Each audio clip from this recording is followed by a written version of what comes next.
Elección tras elección, una de las principales críticas formuladas a los partidos políticos es la postulación a los cargos en disputa de políticos que van de un puesto a otro, de presidencias municipales a diputaciones estatales, de estas a las federales y de ahí a las senadurías, y por supuesto de senadurías a diputaciones o presidencias municipales, etcétera, etcétera. Es decir, la queja es contra los llamados chapulines porque saltan de una posición a otra. Lo anterior puede ser producto de la elitización de la lucha por los cargos públicos en los principales partidos políticos o de la endeble estructura organizativa de los partidos pequeños o de reciente creación. Tratándose de los primeros, la lucha suele ser encarnizada, siempre deja descontentos que a veces producen decisiones, pero también acuerdos entre las facciones rivales en estos procesos. Pese a acumular malos antecedentes, muchos son repetidores, debido a que las organizaciones partidistas valoran más los votos que potencialmente pueda arrojar su red de apoyo caciquil.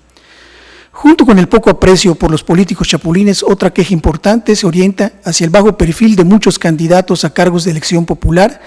bajo nivel educativo, ambiciones personales o de grupo falta de experiencia, se mencionan entre las características negativas. Sin embargo, hemos visto que la inexperiencia política pesa más que las dos anteriores, aunque existen honrosas excepciones, pero casi siempre los novatos suelen ser comparsas de los políticos experimentados.